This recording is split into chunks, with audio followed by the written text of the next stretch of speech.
प्रधानमंत्री नरेंद्र मोदी ने मन की बात कार्यक्रम में देश विदेश के लोगों से साझा किए अपने विचार। कहा, G20 समूह की अध्यक्षता भारत के लिए विश्व कल्याण का बड़ा अवसर।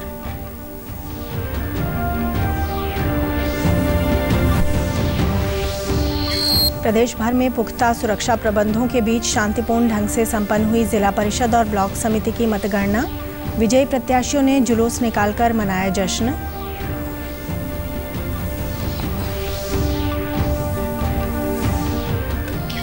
राष्ट्रपति द्रौपदी मुर्मू 29 नवंबर को कुरुक्षेत्र जिले में कई कार्यक्रमों में होंगी शामिल। हरियाणा रोडवेज की ई-टिकटिंग व्यवस्था सहित कई योजनाओं का करेंगी शुभारंभ।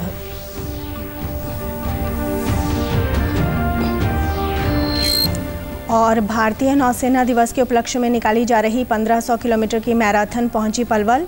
लोगों को नशे से दूर रहने के लिए किया जागरूक।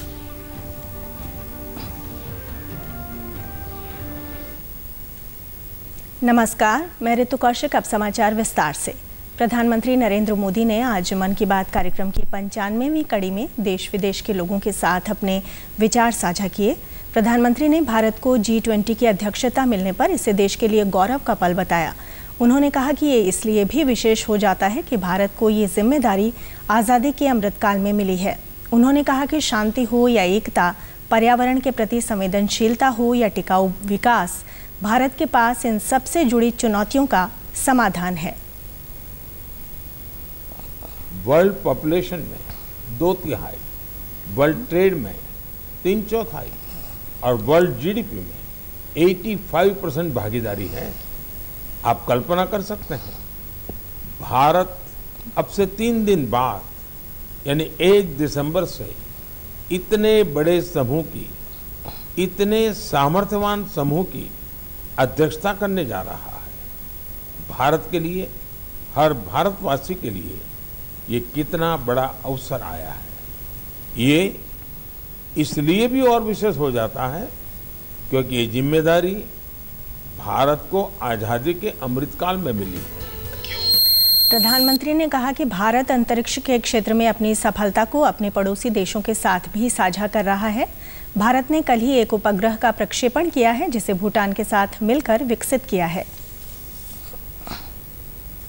मेरे प्यारे देशवासियों, 18 नवंबर को पूरे देश ने स्पेस सेक्टर में एक नया इतिहास बनते देखा। इस दिन भारत ने अपने पहले ऐसे रॉकेट को अंतरिक्ष में भेजा जिसे भारत के प्राइवेट सेक्टर ने डिजाइन और तैयार किया था।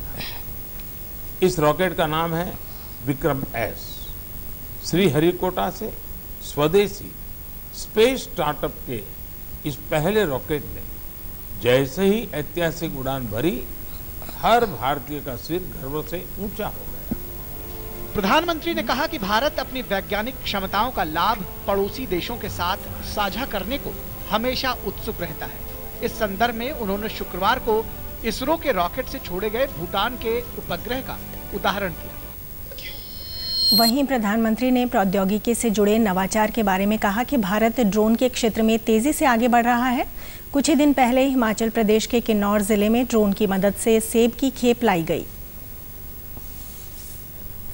ड्रोन के क्षेत्र में भी भारत तेजी से आगे बढ़ रहा है। कुछ दिनों पहले हमने देखा कि कैसे हिमाचल प्रदेश के किन्नौर में ड्रोन्स के जरिए सेब ट्रांसपोर्ट किए गए। किन्नौर हिमाचल का दूर सुदूर जिला है और वहाँ इस मौसम में भारी बर्फ रहा करती है। इतनी बर्फबारी में किन्नौर का हफ्तों तक राज्य के बाकी हिस्से से संपर्क बहुत मुश्किल हो जाता है। ऐसे में वहाँ से सेब का ट्रांसपोर्टेशन भी उतना ही कठिन होता है। अब ड्रोन टेक्नोलॉजी से हिमाचल के स्वादिष्ट किन्नौरी सेब लोगों तक और जल्दी पहुँचने लगेंगे। प्रदेश भर में जिला परिषद और ब्लॉक समिति की मतगणना पुख्ता सुरक्षा प्रबंधों के बीच आज शांतिपूर्ण ढंग से संपन्न हुई। हरियाणा राज्य चुनाव आयुक्त धनपत सिंह ने बताया कि प्रदेश में पंचायत चुनाव 3 चरणों में करवाया गया। उन्होंने बताया कि प्रदेश में कुल 6,221 पंचायतें हैं। राज्य में 143 खंड की ब्लॉक समिति में 3081 सदस्यों में से 2964 सदस्यों के लिए 11,888 उम्मीदवारों ने चुनाव लड़ा। इन सब के परिणाम घोषित कर दिए गए हैं। इनमें से 117 पंचायत सदस्यों को निर्विरोध चुना गया। इसी प्रकार 22 जिला परिषदों में 411 सदस्यों के लिए चुनाव हुआ।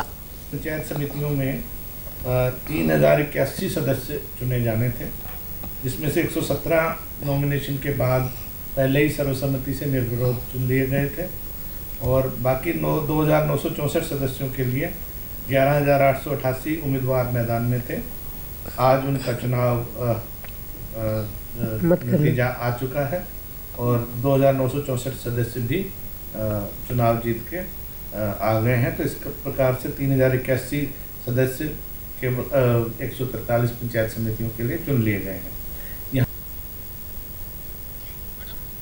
चुनाव आयुक्त ने बताया कि नामांकन न मिलने और उच्च न्यायालय में मामले जाने के कारण 12 सरपंचों और 1717 पंचों के चुनाव पुनः करवाए जाएंगे। इसके अलावा फरीदाबाद, गुड़गांव और मानेसर नगर निगम में भी जल्द ही चुनाव करवाए जाएंगे। के कारण उनकी नॉमिनेशन किसी की रिजेक्ट हो गई थी, उसको दोबारा से एक्सेप्ट करना पड़ा और उनके चुनाव स्थगित करने पड़े। तो और जिन जगहों पे नॉमिनेशन नहीं आए थे, ये जितने भी हैं ये सब अलग से उपचुनाव में हम सीटें भरेंगे। जहाँ तक शहरी स्थानीय निकायों की बात है, अभी 3 महत्वपूर्ण चुनाव आने वाले बाकी हैं आने से। फतेहाबाद जिले में जिला परिषद और ब्लॉक समिति की मतगणना कड़ी सुरक्षा के बीच शांतिपूर्ण ढंग से संपन्न हुई। सुबह 8 बजे ही मतगणना का काम शुरू हो गया और दोपहर तक सभी परिणाम घोषित कर दिए गए थे। खंड पंचायत विकास अधिकारी ने बताया कि पुलिस प्रशासन ने मतगणना को लेकर व्यापक प्रबंध किए थे। दोपहर तक सभी विजयी प्रत्याशियों की सूची जारी कर दी गई है। हमारे क्षेत्र में आज जिला परिषद और पंचायत समिति की मतगणना थी, जिसमें से जिला परिषद के वार्ड नंबर 9, 10 और 11 की जो मतगणना है वो पूर्ण हो चुकी है। बड़े ही शांतिपूर्वक तरीके से हुआ है और शांति व्यवस्था का माहौल है। पुलिस प्रशासन ने काफ़ी अच्छे प्रबंध किए हैं। मतगणना 8 बजे से शुरू हुई है और काफ़ी उत्साह है सारे कैंडिडेट्स के अंदर। हमने उनके लिए बैठने की व्यवस्था की हुई थी अंदर। वो सारे अंदर बैठ के आराम से पूछ के गए। अगर किसी को कोई कन्फ्यूजन था तो उन्होंने हमें बताया, तो हमने उनको क्लियर कर दिया। चुनाव जीतने वाले विजयी प्रत्याशियों ने बताया कि वे अपने क्षेत्र का विकास प्राथमिकता के आधार पर कराएंगे। विशेषकर शिक्षा, स्वास्थ्य, सफाई और नशा मुक्ति की तरफ विशेष ध्यान देंगे। लुधुआ से जीते हैं। मेरी पत्नी कैंडिडेट थी। हमने जो भी अपने काम किए थे करवाएंगे। लुधुआ सरदारीवाड़ से वादे किए, उसको काम से अच्छी तरह निभाएंगे। सबसे पहले तो दादी जाखन, बिलासपुर, डिग्गी डाणी, नथवान सभी वोटरों का तहे दिल से धन्यवाद करता हूँ, जिन्होंने मेरे को इतना बढ़िया आशीर्वाद दिया मिलजुल के। मेरा वार्ड मेरे लिए वार्ड नया था, लोग नए थे, फिर भी उसके बावजूद उन्होंने मेरे ऊपर इतना भरोसा जताया कि मैं उनके हर भरोसे पर पूरा उतरने की कोशिश करूँ। सभी गाँव वासियों को धन्यवाद करती हूँ जो मुझे इस मुकाम तक पहुँचाया। जो भी गांव की समस्याएं मैं उन्हें हल करूँगी, जैसे पानी की समस्याएं, सीवर की समस्याएं और वाटर कूलर वगैरह, जो भी 22 गाँव की समस्याएं मैं उन्हें हल करूँगी। राष्ट्रपति द्रौपदी मुर्मू 29 नवंबर को कुरुक्षेत्र जिले में कई कार्यक्रमों में शामिल होंगी और कई योजनाओं का शुभारंभ करेंगी। राष्ट्रपति हरियाणा रोडवेज की ई-टिकटिंग व्यवस्था का शुभारंभ करेंगी। ई-टिकटिंग को शुरू में चंडीगढ़, करनाल, फरीदाबाद, सोनीपत, भिवानी व सिरसा में लागू किया जाएगा। शेष डिपो में इसे जनवरी 2023 तक शुरू कर दिया जाएगा। हरियाणा रोडवेज में ओपन लूप टिकटिंग सिस्टम को लागू करने वाला हरियाणा देश का पहला राज्य बन जाएगा। मुख्यमंत्री मनोहर लाल ने ट्वीट संदेश में बताया कि ई-टिकटिंग प्रणाली के अंतर्गत नेशनल कॉमन मोबिलिटी कार्ड जारी किया जाएगा, जिसमें निःशुल्क या रियायती आधार पर बस यात्रियों को 10 लाख कार्ड जारी किए जाएंगे। मुख्यमंत्री ने बताया कि इसके अलावा राष्ट्रपति 29 नवंबर को मुख्यमंत्री स्वास्थ्य परीक्षण योजना का शुभारंभ भी करेंगी। इस योजना के पहले चरण में 1.80 लाख रुपए वार्षिक तक की आय वाले अंत्योदय परिवारों के सदस्यों के स्वास्थ्य का परीक्षण होगा। अगले चरण में इस योजना के तहत सभी प्रदेशवासियों के स्वास्थ्य की जांच करवाई जाएगी।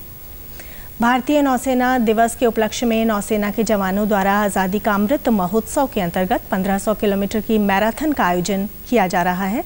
नौसेना के जवानों ने आज पलवल नेशनल हाईवे नंबर 19 पर हुड्डा चौक से लेकर फरीदाबाद की सीमा तक दौड़ लगाकर लोगों को जागरूक किया। भारतीय नौसेना के लेफ्टिनेंट कमांडर देवदत्त ने बताया कि इस मैराथन की शुरुआत 30 अक्टूबर को राष्ट्रीय युद्ध स्मारक दिल्ली से की गई थी। नौसेना के जवानों द्वारा प्रतिदिन 40 से 45 किलोमीटर की दौड़ की जा रही है। लक्ष्य के अनुसार 35 दिनों में 1500 मीटर की दौड़ पूरी कर ली जाएगी। उन्होंने बताया कि 29 दिनों के अंदर 1200 किलोमीटर की दौड़ पूरी कर ली गई है। ये मैराथन हरियाणा के सभी जिलों से निकाली जा रही है। और ये जो 1500 किलोमीटर की जो दूरी है, इसको हम हर रोज़ लगभग 43 से 45 किलोमीटर भागकर पूरा करेंगे और हमारा टारगेट है कि इस डिस्टेंस को हम 35 डेज में पूरा करेंगे। और आज हमारा 29वां दिन है। हमने लगभग 1200 के आसपास की डिस्टेंस पूरी कर ली है। और हमने हमारी जो यात्रा है ये दिल्ली से शुरुआत करके हरियाणा के हर ज़िले से होकर आज हम पलवल से निकल कर फरीदाबाद पहुँचेंगे। दिल्ली से निकल के हम पहले सोनीपत, फिर पानीपत, फिर करनाल, फिर यमुनानगर, फिर पंचकुला, फिर चंडीगढ़, फिर अम्बाला, फिर कुरुक्षेत्र, फिर कैथल, उसके बाद जींद, उसके बाद फतेहाबाद, सिरसा, हिसार, भिवानी, दादरी, महेंद्रगढ़, रेवाड़ी, नूह, पलवल होते हुए फरीदाबाद और उसके बाद में ये गुड़गांव, झज्जर, रोहतक, बहादुरगढ़ से होते हुए 3 दिसंबर को राष्ट्रीय युद्ध स्मारक पर समापन इसका हो जाएगा। लेफ्टिनेंट कमांडर ने कहा कि इस मैराथन के माध्यम से लोगों को स्वस्थ रहने और नशे से दूर रहने का संदेश दिया जा रहा है।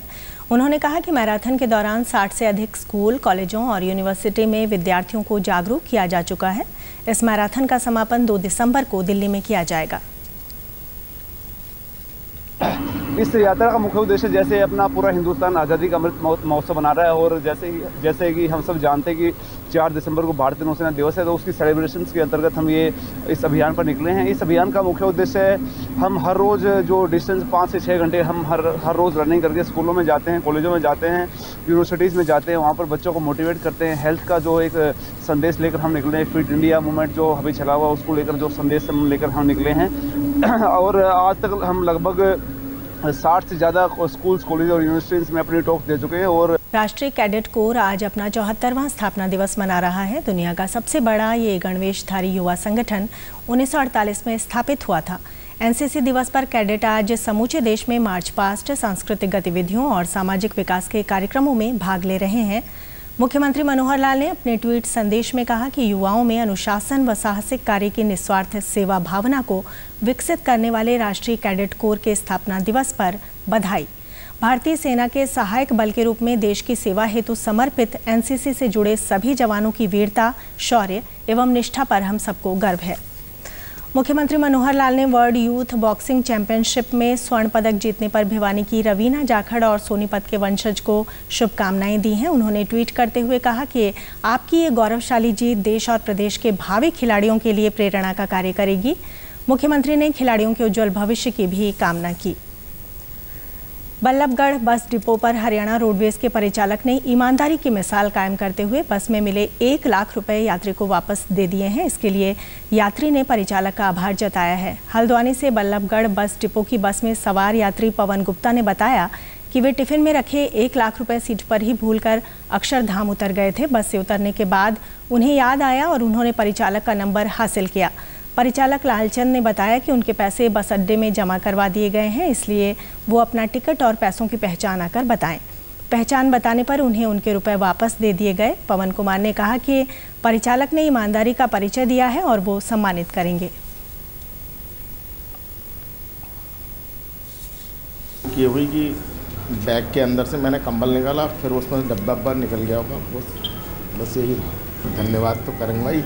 साथ में अगर हल्द्वानी में तो मैं इनका अच्छी तरह सम्मान करूंगा ही। जैसे कि ईमानदारी है तो हरियाणा रोडवेज में दिख रही है। देखिए मैं तो खुद उसका साक्षात हूँ। बस के परिचालक लालचंद ने बताया कि हरियाणा रोडवेज की बसों में जब भी किसी यात्री का कोई सामान रह जाता है तो चालक परिचालक उस सामान को बस अड्डे में जमा करवा देते हैं और मैंने भी ऐसा किया। बस अड्डे पर तैनात डीआई भागीरथ शर्मा ने रुपए लौटाने पर परिचालक लालचंद की प्रशंसा की है।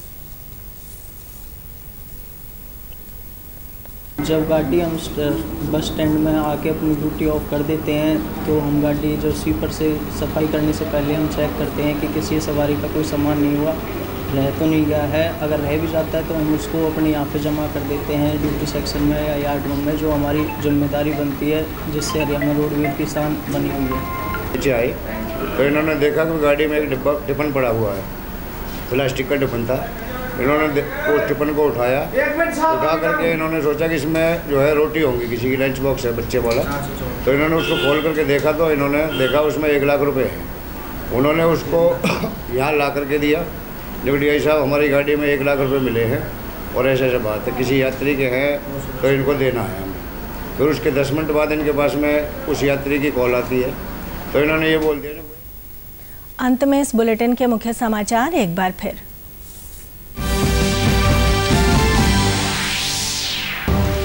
प्रधानमंत्री नरेंद्र मोदी ने मन की बात कार्यक्रम में देश विदेश के लोगों से साझा किए अपने विचार। कहा, G20 समूह की अध्यक्षता भारत के लिए विश्व कल्याण का बड़ा अवसर।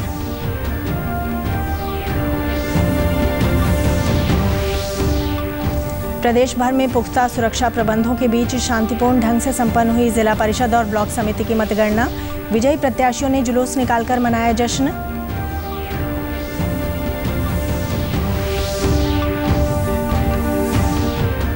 राष्ट्रपति द्रौपदी मुर्मू 29 नवंबर को कुरुक्षेत्र जिले में कई कार्यक्रमों में होंगी शामिल। हरियाणा रोडवेज की टिकटिंग व्यवस्था सहित कई योजनाओं का करेंगी शुभारंभ।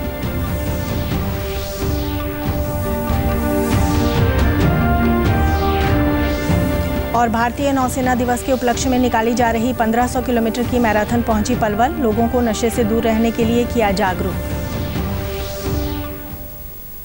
समाचारों में आज इतना ही। नमस्कार।